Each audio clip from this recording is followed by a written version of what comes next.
ভাইয়া এই শাড়িটার দাম কত? 2000 টাকা ভাইয়া। কি বলছেন? এই শাড়ির দাম 2000 টাকা? ভাই আমাকে 500-600 টাকার মধ্যে কিছু শাড়ি দেখান তো। আপা অনেক সুন্দর। হাই হাই, 700 টাকা দামে এত সুন্দর শাড়ি।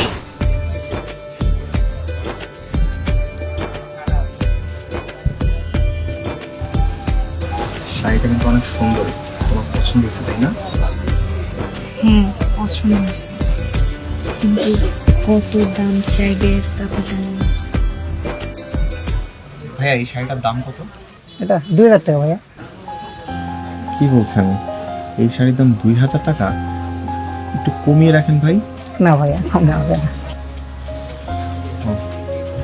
আচ্ছা ঠিক আছে, সমস্যা নেই, আমরা অন্য দোকানে যাব, চলো। না না, অন্য দোকানে কেন যাব? আমরা একটু দেখি, এটা তোমার পছন্দ হয়েছে না? আরে না না, দেখার কি আছে, এত দাম দিয়ে শাড়ি নিয়ে দরকার আছে? পুরা মাস চলতে হবে আমাদের, কত হিসাব করে চলা লাগবে বলেন তো। সেটা তো ঠিক আছে, তোমার একটা জিনিস পছন্দ হয়েছে সেটা আমরা নিব না? আরে বাদ দেন তো, আমাদের যা সামর্থ্য সেই অনুযায়ী আমাদের খরচ করতে হবে, অযথা টাকা নষ্ট করে তো লাভ নেই। ভাই আমাকে 500-600 টাকার মধ্যে কিছু শাড়ি দেখান তো। আপা এত কম দামে তো শাড়ি নাই, তো একটা আছে ফিক্সড দাম 700 টাকা, তাহলে নিতে পারেন আপনি। অনেক সুন্দর। হাই হাই, 700 টাকা দামে এত সুন্দর শাড়ি। দেখছেন আপনি কালারটা কি সুন্দর, শাড়িটা সুন্দর না? তোমার কি এটা সত্যিই পছন্দ হয়েছে? হ্যাঁ, 700 টাকা এত সুন্দর শাড়ি পাওয়া যায় না তো। ভাই আপনি আমাকে এই শাড়িটা দেন।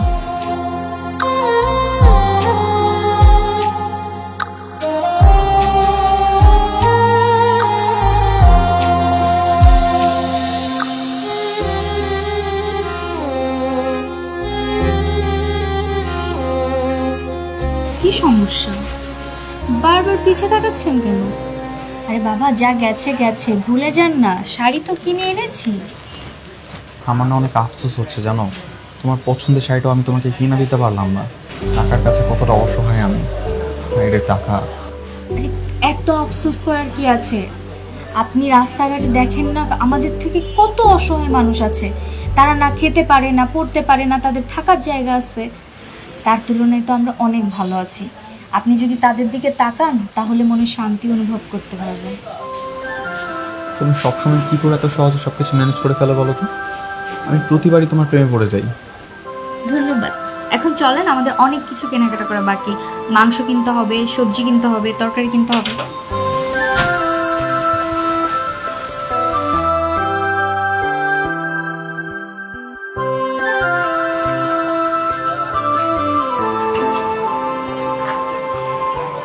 এই রেহানা, গরুর মাংসের দোকান তো ওইদিকে, আমরা এদিকে কেন যাচ্ছি?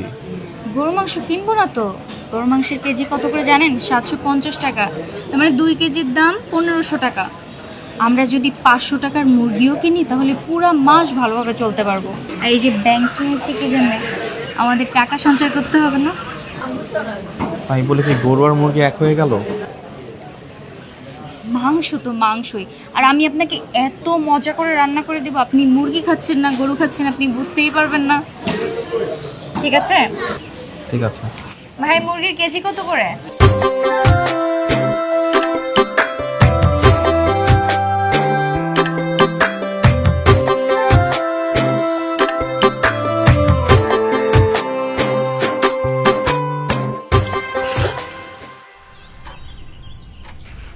কি কি হয়েছে, কি হয়েছে আপনার? এটা কি আপনার হাতে? পায়ে লাগছে কিভাবে? আস্তে কি হয়েছে? হ্যাঁ, কিভাবে লাগলো? তেমন কিছু হয় নাই, ওই রাস্তা পার হওয়ার সময় একটা গাড়ির সাথে ধাক্কা লেগে গেছে। হাই হাই, বেশি লাগছে? না ভাবি, বেশি লাগে নাই, এক্সরে করছে, ডাক্তার বলছে ভাঙে টাঙে নাই, ওষুধ দিয়েছে 4 দিনের, এটা খাইলে ইনশাল্লাহ ঠিক হবে। একটু সাবধানে চলাফেরা করবেন না? আচ্ছা বন্ধু, আমি তাহলে এখন উঠি। ভাবি এই যে ওষুধগুলো আছে তো, আপনি তো নিয়মিত খাওয়াই দেবেন। আচ্ছা। নিজাম শোন, ঠিক আজকে যে আমরা ডক্টর দেখাইলাম তার মধ্যে তুই আবার যে স্ট্রেচার কিনলি, তো টোটাল কত টাকা খরচ হয়েছে? এই 4000 টাকার মতো। তুই এখন টাকা চিন্তা করছিস, তাহলে সুস্থ হওয়া তো বন্ধু না। আচ্ছা আমি আগামী মাসের স্যালারি পাইলে তোরা টাকাটা দিয়ে দিব। আর আমি যদি ভুলাও যাই, তোর ভাবি মনে রাখবে। সেটা পরে দেখা যাবে। ভাবি আমি গেলাম তাহলে, হ্যাঁ? জি।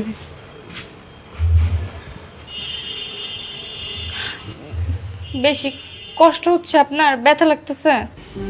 যতটা না কষ্ট হইতেছে তার থেকে বেশি টেনশন হইতেছে।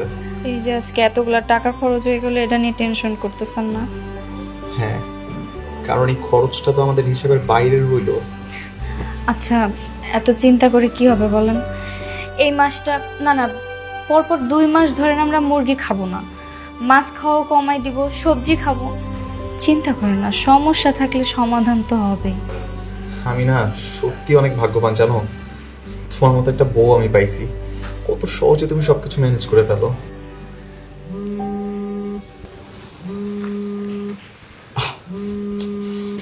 অফিসের বস ফোন দিছে। বলেন, আপনি অসুস্থ, আজকে যেতে পারবেন না? আসসালামু আলাইকুম স্যার। ওয়ালাইকুম আসসালাম। মোহিত, কোথায় তুমি? স্যার আমি তো বাসায়। আরে বাসায় মানে কি কথা বলছো? অফিসে আসবা কখন? স্যার আমি অফিসে আসার জন্য বাসা থেকে বের হয়েছিলাম, কিন্তু রাস্তায় আমার একটা অ্যাক্সিডেন্ট হয়ে গেছে, তো আমি তার জন্য আর আসতে পারিনি। পাটা একটু মুচকেই গেছে স্যার। আমার কাছে মনে হয় আমি আগামী 2-3 দিন অফিস করতে পারবো না। বাহ চমৎকার, মানে সুন্দর করে কথা বললে। এটা কি সরকারি অফিস নাকি হরিলুট পেয়েছো যে আমার ইচ্ছা হলো আমি আসবো, ইচ্ছা হলো আমি আসবো না? এইভাবে কিন্তু অফিস চলতে পারে না। অফিসে একটা রুলস এন্ড রেগুলেশন আছে, তুমি তাড়াতাড়ি চলে আসো। এমনিতে অনেক ফাঁকি দিয়েছো, এরকম যদি ফাঁকি দাও তাহলে কিন্তু তোমার বেতন কাটা যাবে। বেতন কাটবেন স্যার? তাছাড়া কি করবো, কোম্পানির ক্ষতি হবে আর আমি কি বসে বসে চেয়ে চেয়ে দেখবো? স্যার আমার কষ্ট হলো, আমি আগামীকালকে থেকে ঠিকঠাক মতো অফিসে আসবো স্যার। আর তাছাড়া শোনো, এমনিতেই কিন্তু তুমি বেশ কয়েকবার ফাঁকি দিয়েছো, তোমার বেতন থেকে 2000 টাকা কাটা যাবে। আর একবার যদি ফাঁকি দাও না, তাহলে কিন্তু পুরো বেতনটাই পাবা না, তোমার চাকরি নিয়ে টান করা হবে। ঠিক আছে স্যার, আসসালামু আলাইকুম। ওনারা আপনাকে বকলেন তাই না? এই মাসের বেতন থেকে 2000 টাকা কেটে রাখবে। তাহলে এখন উপায়? উপায় তো একটাই, একটু কষ্ট করে হলেও আমাকে অফিসে যাইতে হবে, এছাড়া আর কি করব? আচ্ছা আচ্ছা, ঠিক আছে, কোনো সমস্যা নেই। কষ্ট করব, আমরা দুজন ম্যানেজ করে নেব। আপনি রেস্ট নেন, হ্যাঁ? কোনো চিন্তা করেন না, আমি ময়লাটা পরিষ্কার করি।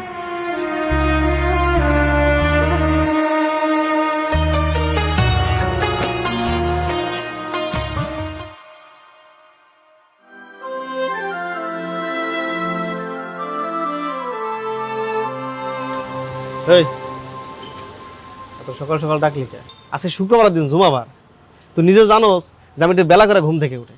এটা তো সহ্য হইলো না, ফোন দিয়ে কল লাগলে বন্ধু আয় বন্ধু আয়। কি হচ্ছে ক? দোস্ত, আমার টাকা লাগবো। হ্যাঁ, নতুন সংসার না, টাকা তো একটু লাগবেই। আচ্ছা তোর পায়ের কি অবস্থা রে? পাপ আছে মোটামুটি। দুপুরবেলায় মামা শ্বশুর আসবো, অনেক বাজার সদাই করা দরকার। মামা শ্বশুর আসবো, তো যা বাজারে যা, বাজার করে নিয়ে আই। তুই আমার 2000 টাকা দিতে পারবি? আমি হয়তো বা তোর এই মাসে সব টাকা ফেরত দিতে পারবো না, কিন্তু আগামী মাসে দিয়ে দিব।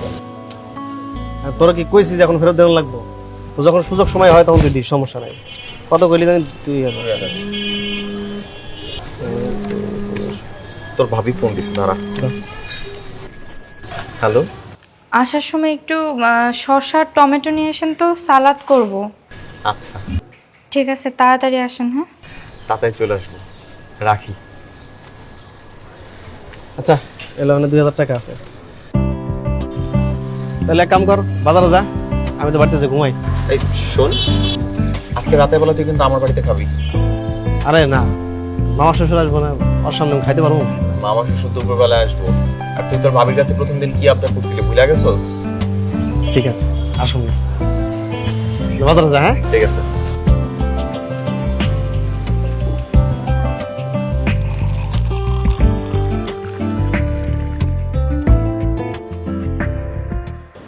এরকম বাসায় থাকিস কিভাবে? দম বন্ধ হয়ে যায় না? না মামা, কোনো সমস্যা হয় না তো। আমরা দুজন মানুষ না, দুজনের জন্য এই বাসা ঠিক আছে তো। এসব কথা বলে নিজেকে সান্ত্বনায় রাখা যায়, মানসিকভাবে শান্তিতে থাকা যায় না। একটা ফ্ল্যাট, নতুন ফার্নিচার, সবাই স্বপ্ন দেখে। সব হবে মামা, আস্তে আস্তে সব হবে। কিভাবে হবে বল? তোর মাকে আমি কতবার বলেছি যে আমার পছন্দের ছেলের সাথে বিয়ে দিতে, আমার কথাই শুনবো। আমার হাতে অনেকগুলো ভালো ছেলে ছিল, আর যদি ওইখান থেকে একটা ভালো ছেলের সাথে তোর বিয়ে হতো তাহলে এতদিন তুই রাজরানীর মতো থাকতে পারতি। আচ্ছা জামাই কোথায়? ও একটু বাইরে, একটু মাংস দিই মামা। আগে আমার কথাটা শেষ করতে দে। তুই জানিস তোকে আমি কত ভালোবাসি, তোর এই কষ্ট আমার সহ্য হচ্ছে না। বললাম তো মামা, আমি ভালো আছি।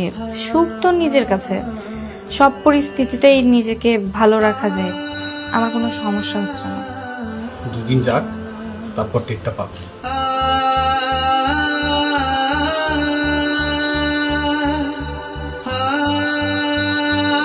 যা হবার তা তো হয়ে গেছে, পুরনো ইতিহাস বলে তো আর ফিরিয়ে আনা যাবে না। আচ্ছা ধর, এখানে 5,000 টাকা আছে, এটা রাখ। না না মামা, টাকা লাগবে না। লজ্জা পাইস না, গরিবদেরকে লজ্জা মানায় না। নে ধর, এই টাকাটা থাকলে কয়েকদিন ভালো মতো চলতে পারবি। নে। টাকা লাগবে না মামা, আপনি আমাদের জন্য দোয়া করবেন, তাতেই হবে। নিবি না তাহলে? ঠিক আছে, আর কি করার আছে। ভালো থাকিস, আসি। জি মামা।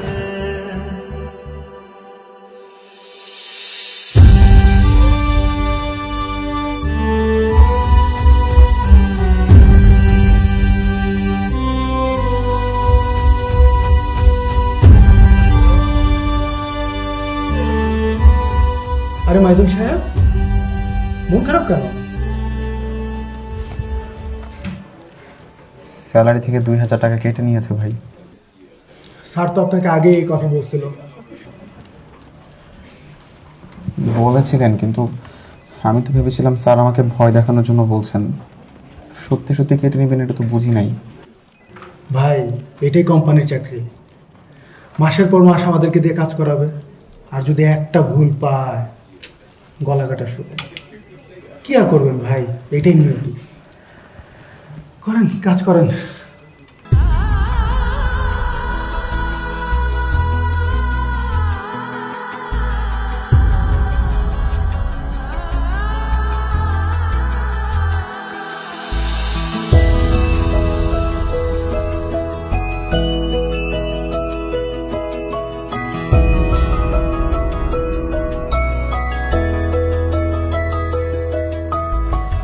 আম্মা, বাজান, তুমি আইসো বাজান? তুমি কখন আসছো? আমি তো বাজান দুপুরের দিকে আসছি। তুমি কেমন আছো বাজান? আমি ভালো আছি, কিন্তু তুমি এরকম হুট করে কোনো কিছু না বলে চলে আসলা যে? আসলে মার শরীরটা কয়দিন ধরে ভালো যাচ্ছে না তো, গ্রাম থেকে কাকার সাথে আসছে। তিনি আসবে শুনে হুট করেই চলে আসছে। সেইটা ঠিক আছে, কিন্তু তুমি বইলা আসবা না রাস্তায় যদি কোনো বিপদ হইতো? আপনাকে তো অনেকবার ফোন করছিল, আপনি তো তাড়াহুড়া করে অফিসে যাওয়ার সময় ফোনটা নিয়ে যান না। আমি অ্যাড্রেসটা দিয়েছি। ও আচ্ছা, বুঝতে পারছি। কোনো সমস্যা তো হয় নাই রে বাজান। ঢাকা শহরে তো অনেক বড় বড় ডাক্তার আছে, ডাক্তার দেখাইলে নাকি ভালো হয়ে যায়, সুস্থ হয়ে যায় তাড়াতাড়ি। আমি যদি একটু এখানে ডাক্তার দেখাইতে পারতাম। দেখাবো মা, আমি নিজে আপনাকে ডাক্তারের কাছে নিয়ে যাব।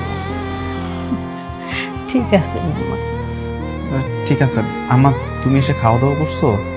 কি সে কক্সবাজার, আমার মা কি আমার এখন পর্যন্ত না খাওয়ায় বসায় রাখছে। আমি খাইছি বাজান। যাও তুমি খাওয়া দাওয়া করো, যাও।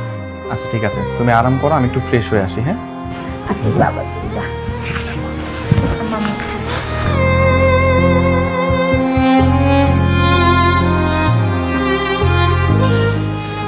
আচ্ছা, মার চিকিৎসার জন্য তো এখন টাকা পয়সার দরকার, আর আপনার যে বেতন, এ দিয়ে তো চিকিৎসা করা সম্ভব না। কি করা যাবে বলেন তো? আমিও সেটাই ভাবতেছি। আজকে বেতন পেলাম, সেখানেও 2,000 টাকা কেটে রাখলো। এদিকে মিজান আমার কাছে এতগুলো টাকা পাবে, কিভাবে কি করব কিছুই বুঝতে পারছি না। আমি একটা বুদ্ধি পাইছি। কি বুদ্ধি? আমার মা তো বিয়ের সময় এই চেনটা আমাকে দিয়েছিল, এখন তো এটা কোনো কাজ নেই, এটা বিক্রি করে দিলে অনেকগুলো টাকা পাওয়া যাবে না? রেহানা, তুমি সব কি বলছো? ঠিকই বলছি, এখন তো এটার কোনো কাজ নেই। যখন আপনার টাকা পয়সা হবে আপনি তখন বানিয়ে দিন। না না না, এটা সম্ভব না। আরে কেন সম্ভব না? দরকারে যদি কাজে না আসলো তাহলে এটা থেকে লাভ কি? না করেন না। হ্যাঁ, কিন্তু কোনো কিন্তু না। আপনি এটা নেন তো, এটা নিয়ে কালকে যেয়ে বিক্রি করে আনবেন, আর সেই টাকাগুলো আমাকে দিবেন। আমি মাকে নিয়ে ডাক্তারের কাছে যাবো।